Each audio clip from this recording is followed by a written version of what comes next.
welcome back. It's another episode of Let's Be Real. I am Tara. I'm Sheri. And we're going to talk about some mental health stuff, some therapy stuff. But first, I want to plug subscribing and following the podcast. Give us those sweet, sweet numbers so we get that external affirmation that we're doing this for something. I mean, Sheri and I like talking to, with, and at each other. But if we're going to do it on the airwaves, like, let us know. All right. I like to see those numbers. I like that they're climbing. I like to see that more people are listening, that people are continually listening. So if you're enjoying us, please tell your friends. Yes, please. Just please share us. Send the reels, send the TikToks, send the episodes that you really like. Sheri and I have our favorites, right? So we've been spamming some of y'all that know us personally. Yeah. If there's something you want to hear, like we have somebody that asked us for some episode topic today. So send us your stuff. And what else do you want to hear? Right. And we're going to talk about it, as evidenced by today. We have one of our OG regular listeners sent in some ideas for us, and Sheri and I are both crazy about it. This sounds really, I love it. So I guess on the first topic that this listener suggested is therapy that we won't do. Oh, and why? And why? And why? Right. Okay. So she had picked up that neither of us are fans of couples counseling. Oh, yes. Yes. Why don't you like it? We'll start with you, Tara. Why don't you like it? In the most simple sense, I am conflict averse, and couples counseling typically shows up when there is a high level of conflict. Absolutely. And that makes me very uncomfortable. If for those of y'all who understand the concept of transference and countertransference, that's my own trauma story. That's my own thing. And I don't do well with being in a room with tension and conflict. So family therapy, same reason. I'm not a fan. But if someone was insistent in hiring me, I do have a price. We get a price for anything. No, that's not really true. But there is if you really, really want it, I'm going to give it to you. You may not necessarily be happy at the end, because the reason why I choose not to do it is because people are coming in with the idea that, especially if you're already one person's therapist and you want them to bring their spouse in for couples counseling, what do you think they want me to do? Wait, who wants? If my client says, you know what, would you be willing to do couples counseling with my husband and I? They expect you to be biased towards them. Absolutely. Right.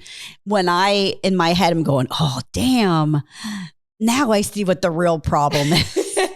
Right. Not that I would say that, but the idea is that they want you to be on their side. They're coming in with the idea, not just the ones that, like, let's say they come in fresh, never been to therapy before, and they're both coming in for couples counseling. Each of them, their intention usually is for the therapist to see their side and say, see, he's being an asshole. Can you tell him that? Yeah. And as much as I want to say that, I can't. Well, I guess I could, right? But not without consequence. Right. Everything has consequences, good or bad, right? Right. But so that's my hardest part, is if you both are working on something and then you come in and we're working on how to continue, how to build good communication skills, those kind of things. But rarely does that happen, that they're not coming in at crisis mode, crisis level. Correct. And for me, that's too much conflict and too much tension. And I find that typically that level of crisis, they're expecting you or I to be the answer for that, right? But it requires so much more work. And usually at that point, you've expensed all of the work and energy that you have to give in that. So to come to therapy, and this even goes for individual crisis, right? If you've expended all of your energy and all of your own patience, whether it's towards someone else or yourself, therapy is going to feel very, very difficult and very challenging, because we're asking for more. Right. Exactly. We're asking for more challenges, more, right? They're not there to work on themselves most of the time. Yeah. They're there to blame. They're there to find somebody else to validate their side. Right or wrong, whether they go in there with that intention or not, that's ultimately what happens. And we were talking earlier about this topic and the whole idea of couples counseling and whether or not you're going to be like abrupt or call somebody out, right?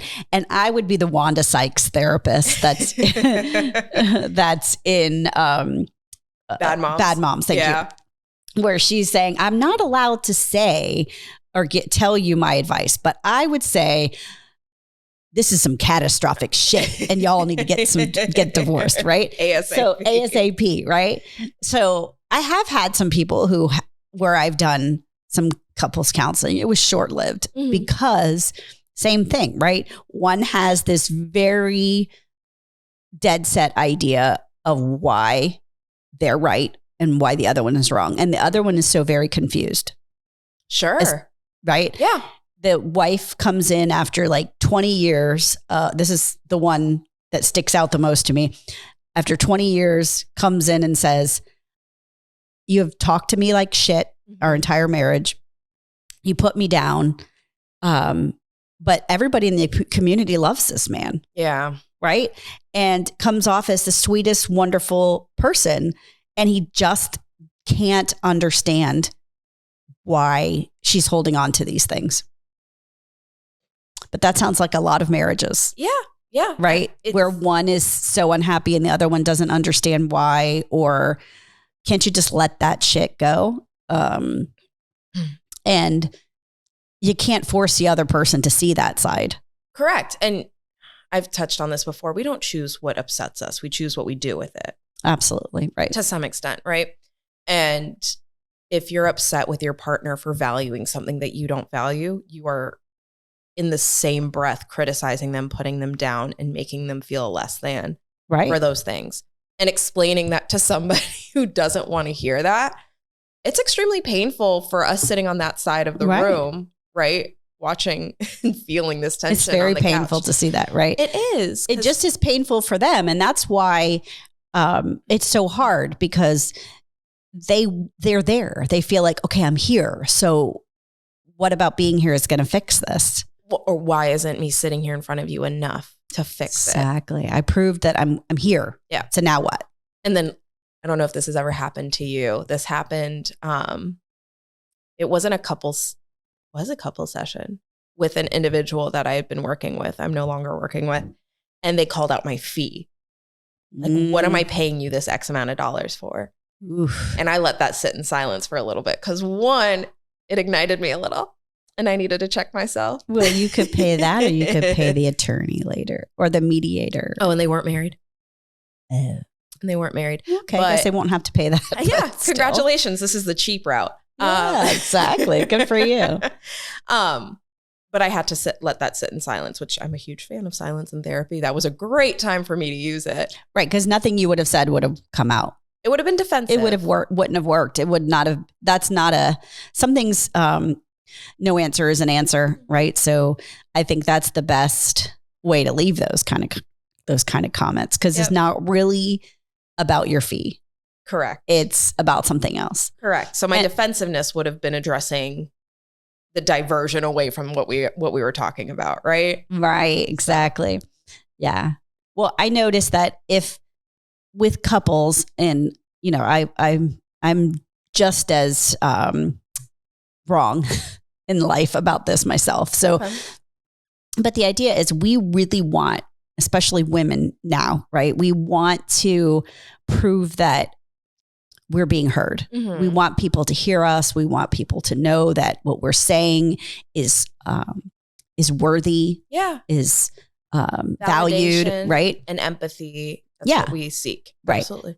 But in the same breath, when we're trying to seek that from somebody, we're also taking it away from them, because when we think you're not valuing me, now I'm treating you in a way that is devaluing you as well by letting you know how I feel because we are so angry. And I'm not saying women, I'm saying in in a couple relationship, such heat comes out of that's, I mean, so many people that I see, that's what they say, you know, I just can't handle the anger in the house. I just can't handle my own anger. I don't know how to handle that.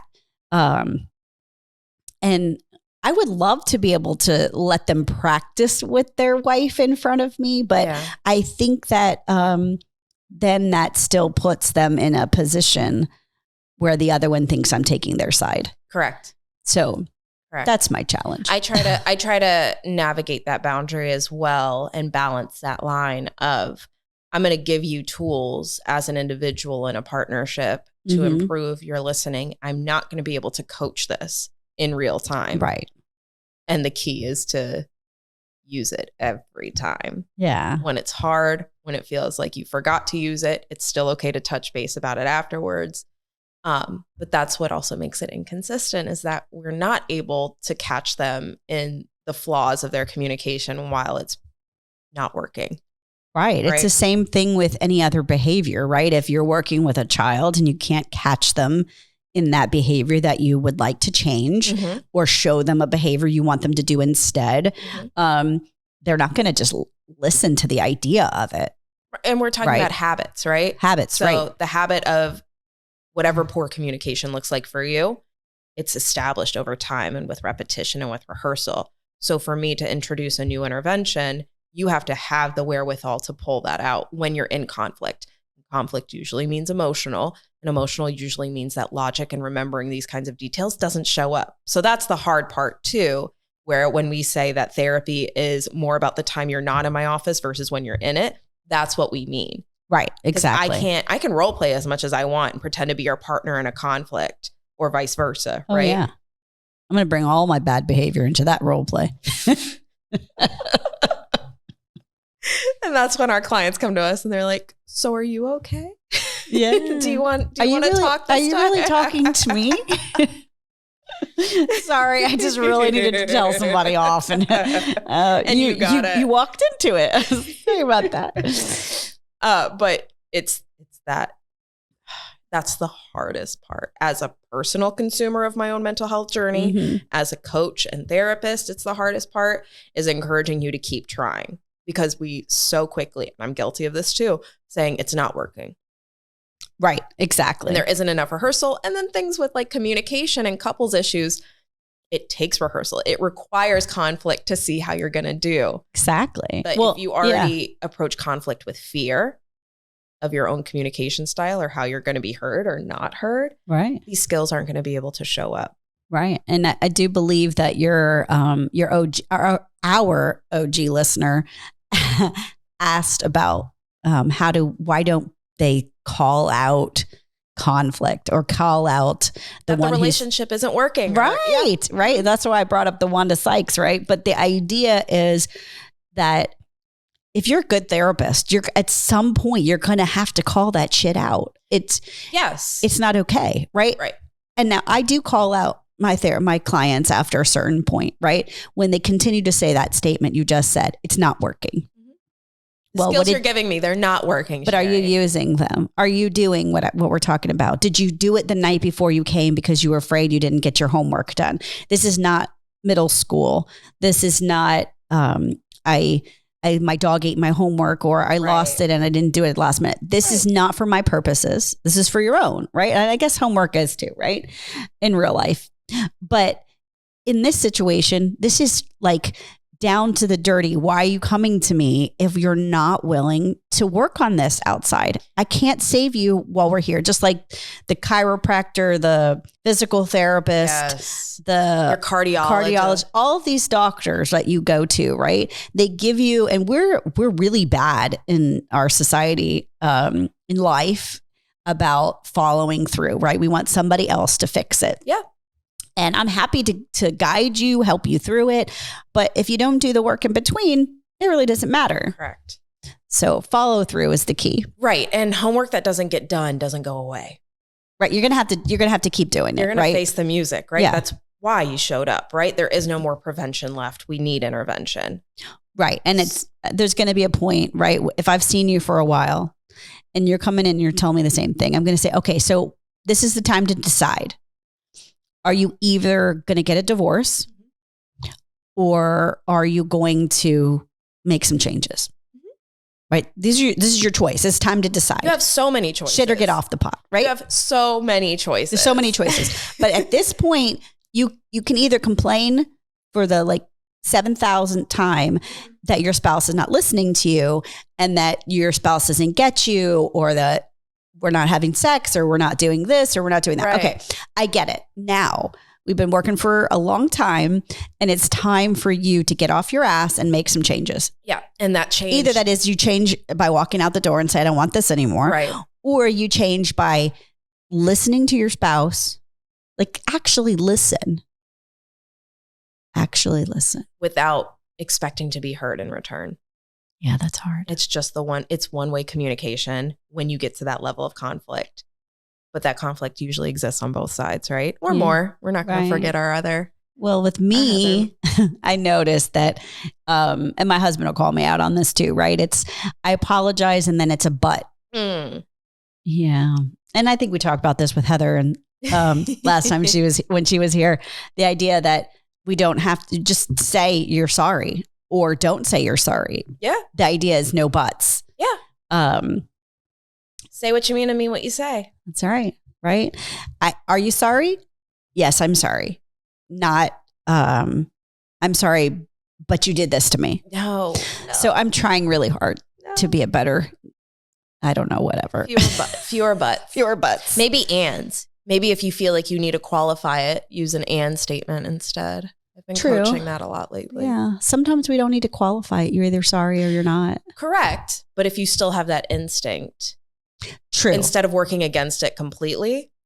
True. Maybe following where your brain wants to take you, but reframe it. Turn it into an and. I do like that word, reframe. That's one word that I will use again. It's a good buzzword. But I've been finding more of my clients saying triggered to me.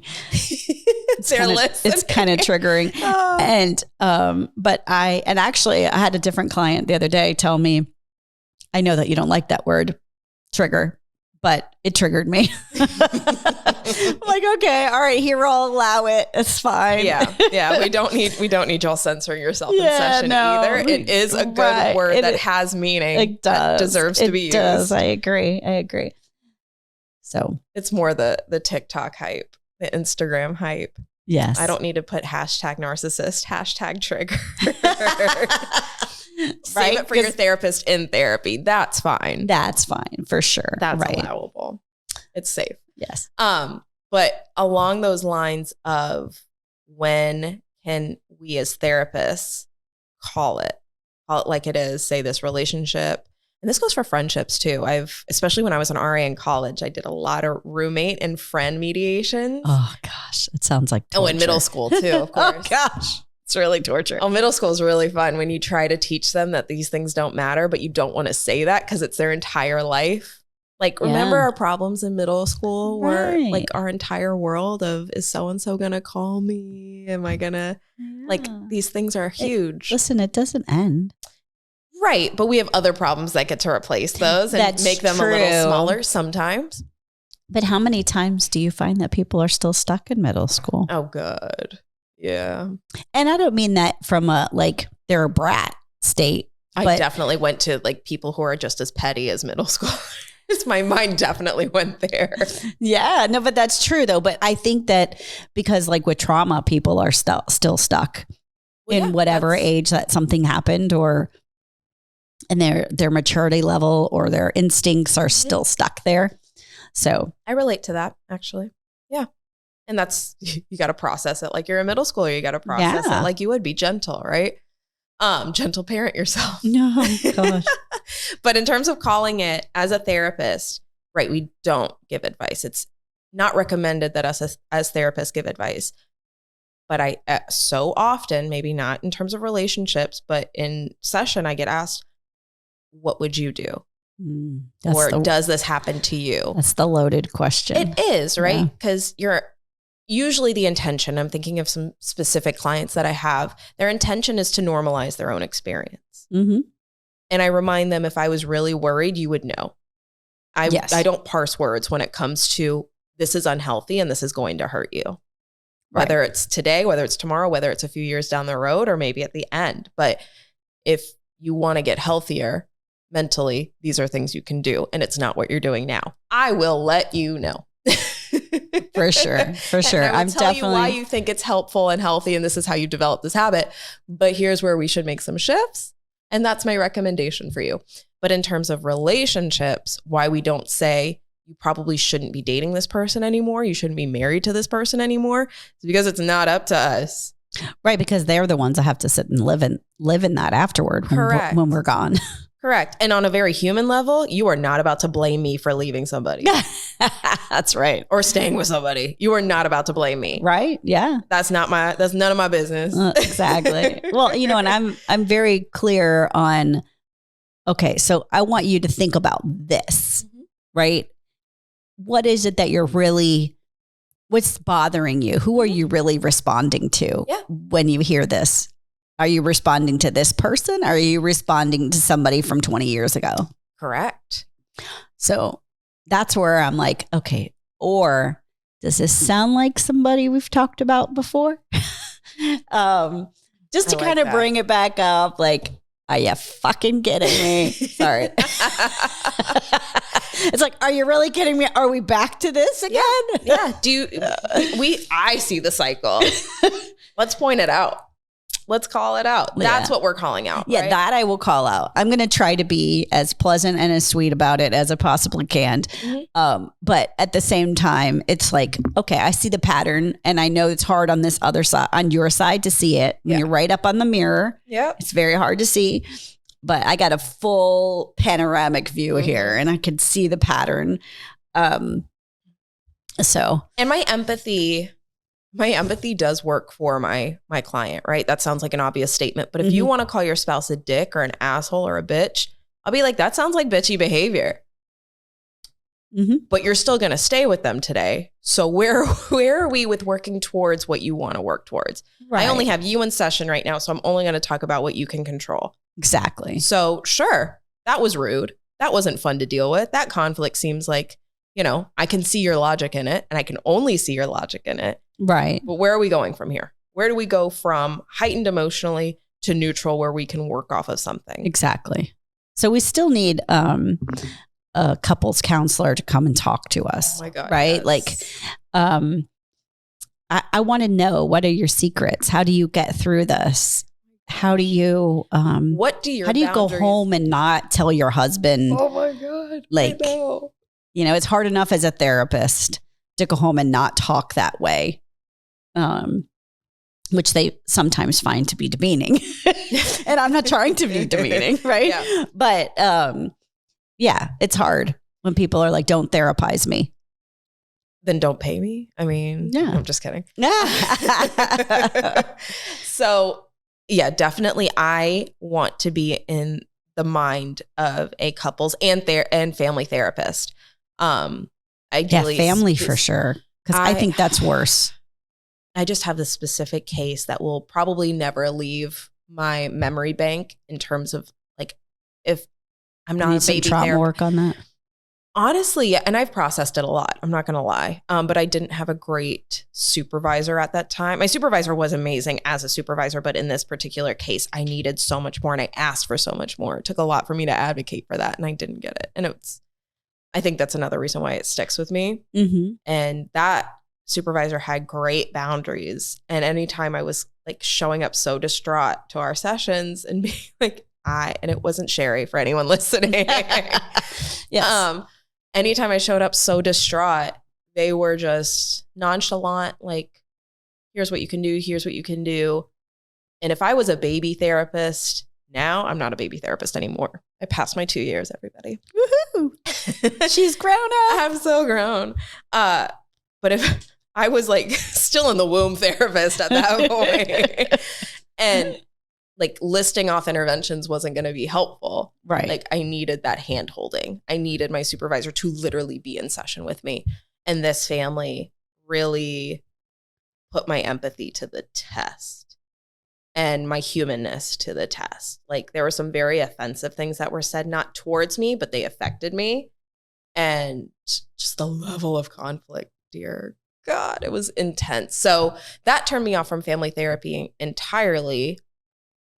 Although I do coaching with families. I will do that because I can say it like it is. Well, but I was just going to say, so where's the distinction? Where's the line there? Well, coaching, it's skill building.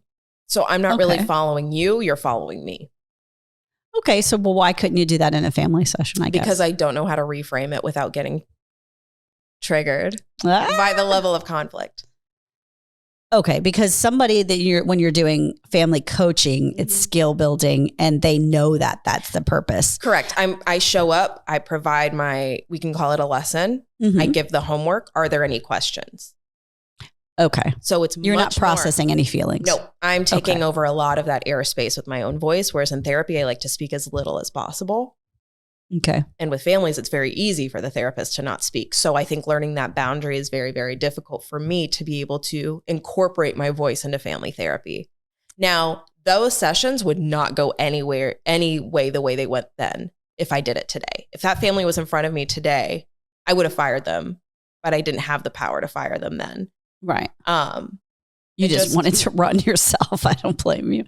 I felt so small. I bet. So small.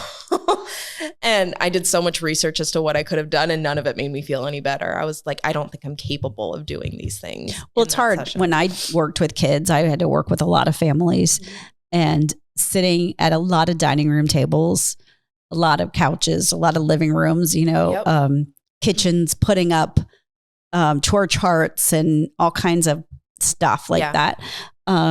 And trying to get people to understand. But the problem is when you have family therapy and you have little kids, the power dynamic is the problem there. And then the parents are thinking that they're there just to fix their kids.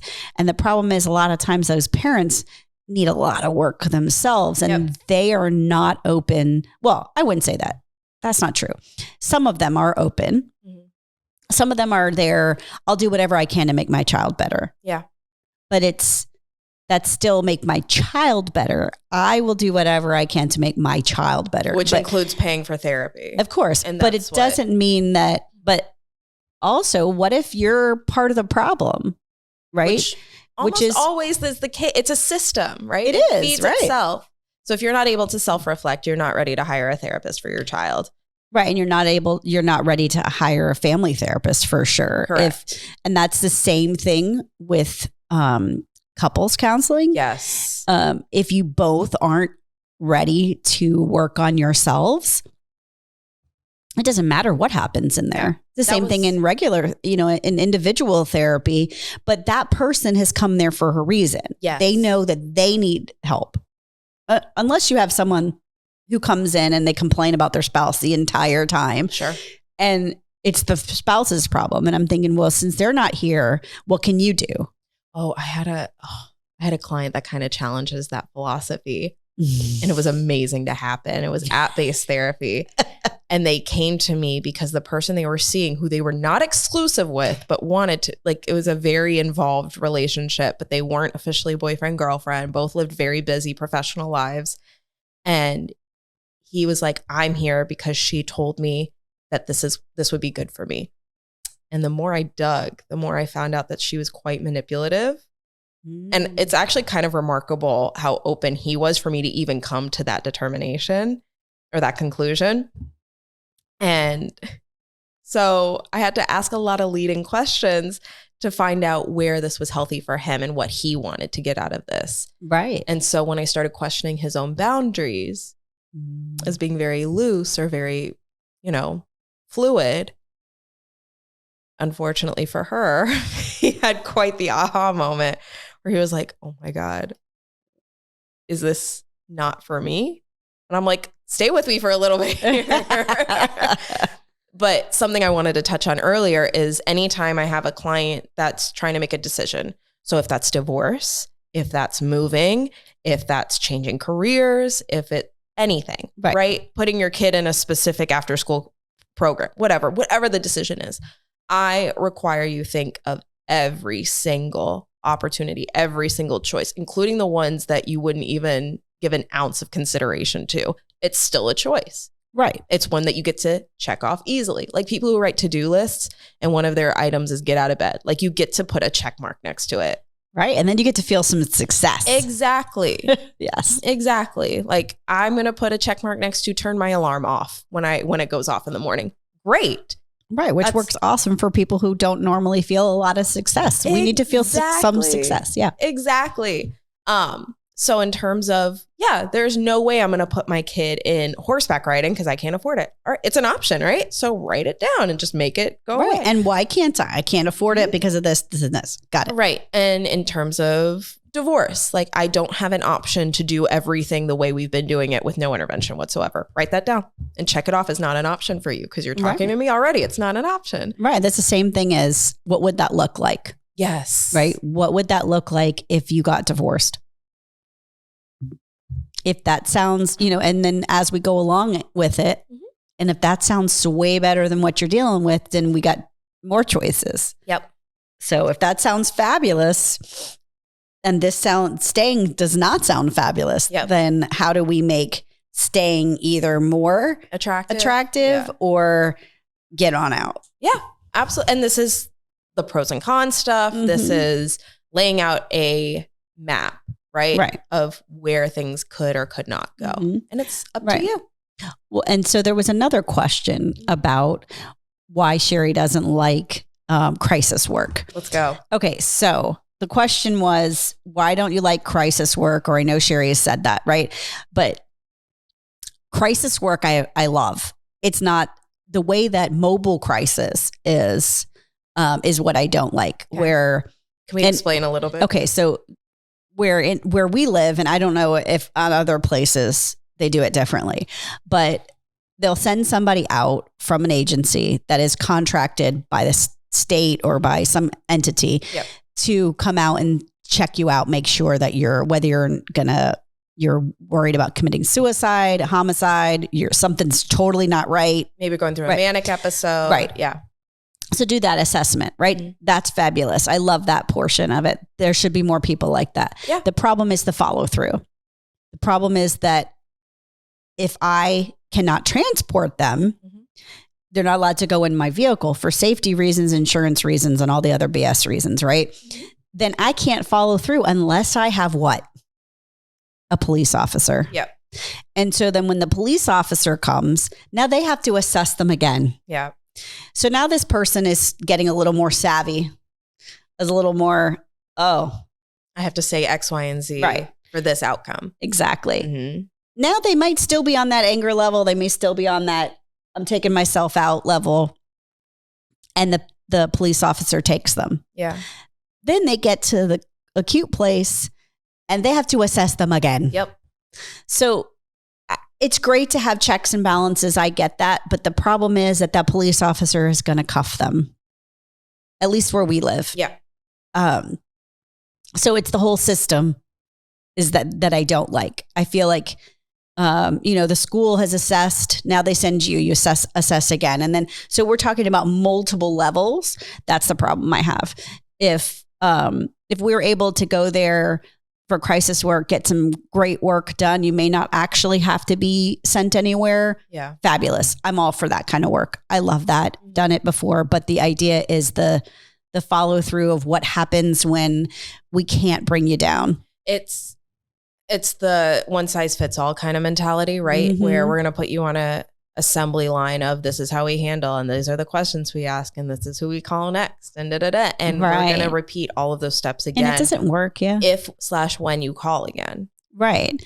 And again, if you have a very small list of providers or places that you can give these people, because I'm going to come and assess you and talk to you and say, oh, you know what?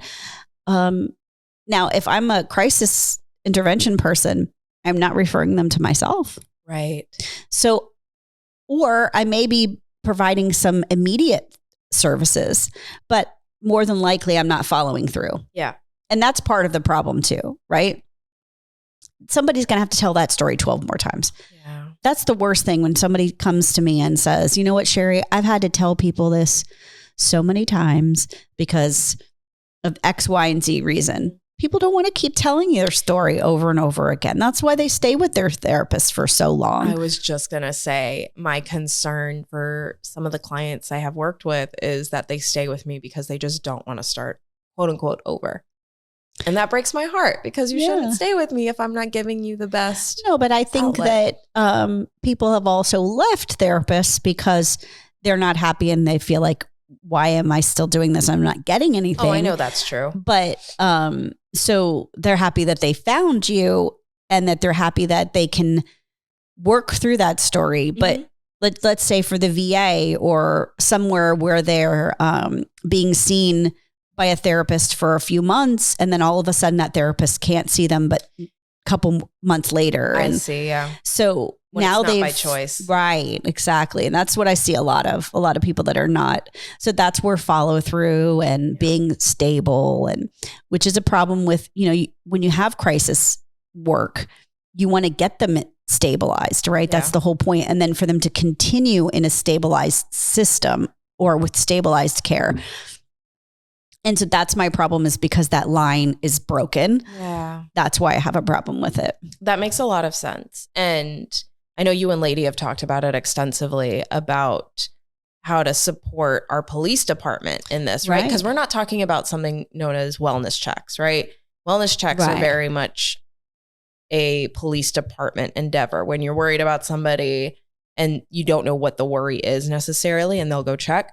And then crisis intervention and mobile crisis, as we have it here, is usually a social worker or another mental health professional going out and checking on somebody for their mental health. With or without a police officer. Usually we get that kind of choice, I guess, depending on the level of concern we already have going into a call, because usually we have very little information. And I say I'm not a mobile crisis anymore, but I have done it for a very short period of time. But like, there's a way to integrate these systems, so we're taking less responsibility off of police officers, because historically social workers do have a really good history with crisis intervention.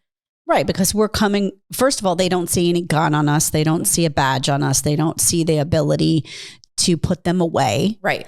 So the power dynamic. Right. Absolutely. Is already stripped a little bit, right? We're a little bit more neutral. I've had bad experiences too, but I could qualify any story we tell with that. But it's a different approach with hopefully a different ending. Right. If you're going to start with a police officer, especially that's not getting the extensive training we're trying to put out now, then the chances of things escalating increase, right? Whereas when we're approaching a situation, our dream is to ask 2 questions that are yes, no questions, and we get no's, and then we can just be like, well, here's your aftercare. Like, we don't have to worry about this anymore. Right. Yeah. Well, the city of Miramar, which is near Miami, just hired a police social worker for this exact same thing that we were talking about.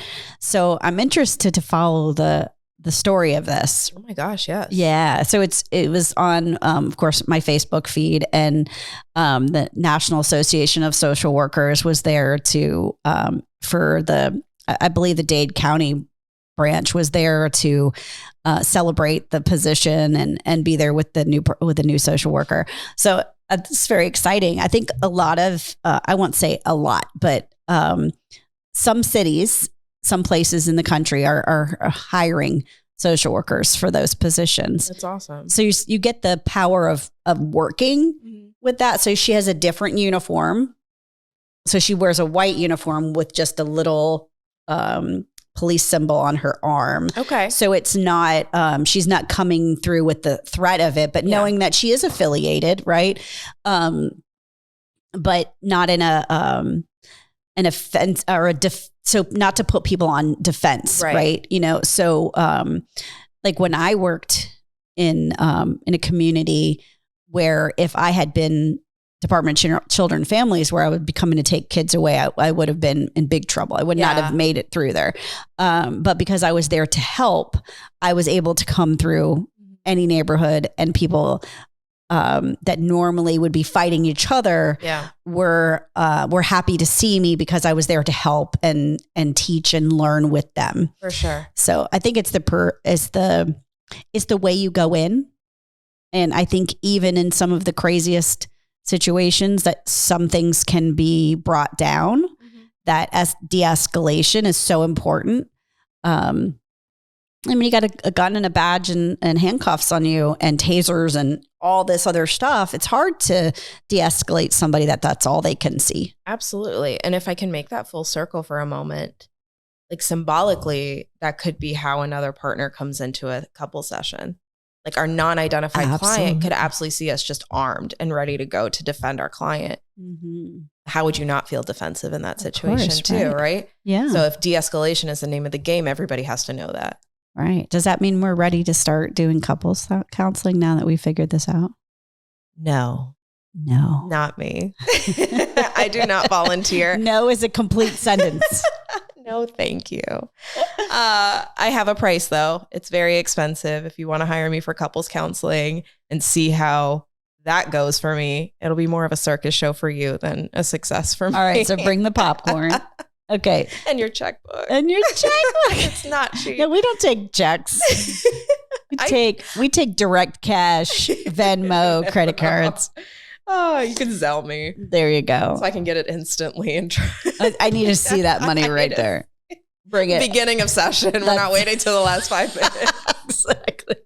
Okay. So all you couples counselors, family counselors. Oh my gosh. Come talk to us. Please. Send us messages about why you do this. Why do you do this? Why do you do this? And I would love to hear from a non-baby therapist, so someone who's been doing it for a little bit. And I would love to hear it from an intern that is looking forward to that kind of work. Yeah. I would not be opposed to hearing a student or an intern who's like, I can't wait to do family and couples work. Like, please tell me. I just want to look at you and go, why?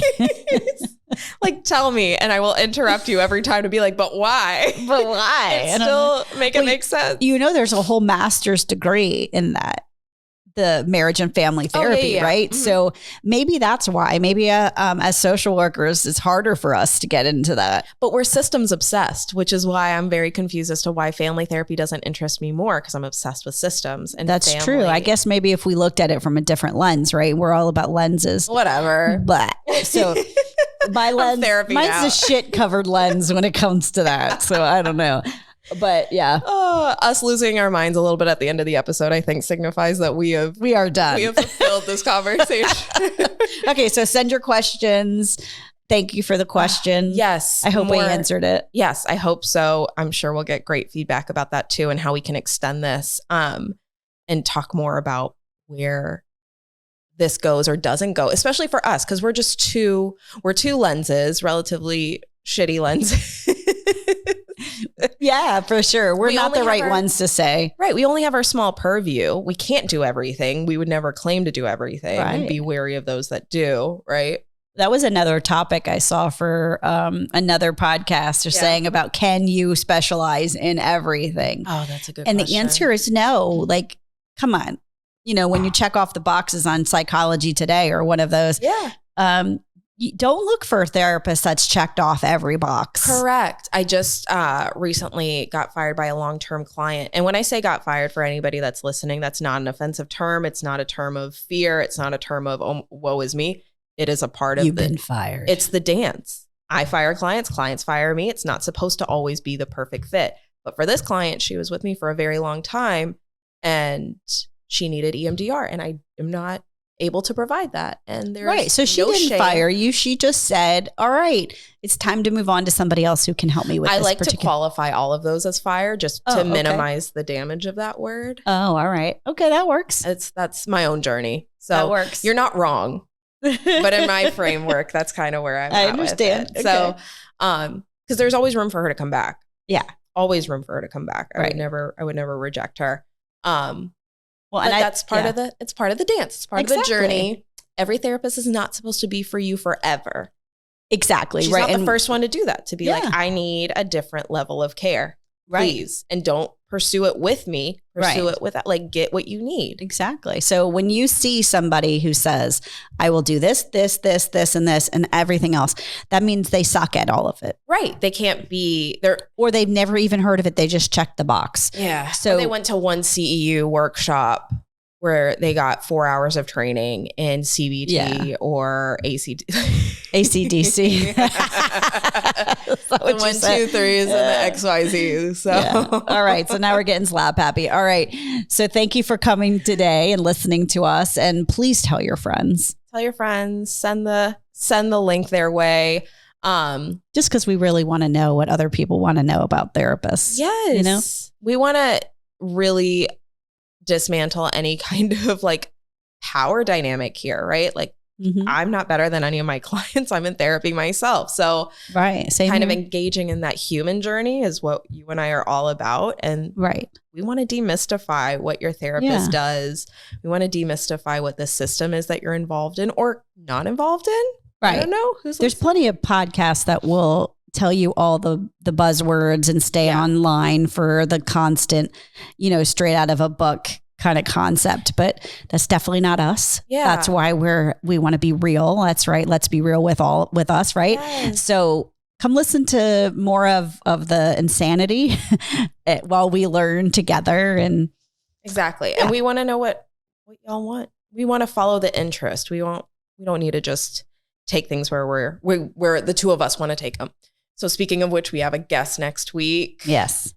It's going to be we're so excited. Great conversation about dating. So I keep know listening. A lot of y'all have been excited about our men versus women conversations, our dating conversations. Yes. The dating app will always be in the back of our minds to talk about. Yeah. And I think that's another good one. When our guest comes on, maybe we can bring that back up about, we're gonna pitch. would she have done better if she had a therapist to look at her profile? Maybe.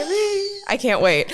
But follow us, email us. Let's be real with Sheri and Tara @gmail.com, YouTube, TikTok, Instagram, Facebook, at Let's Be Real Sheri and Tara. And we will talk to you very soon and hear from you sooner.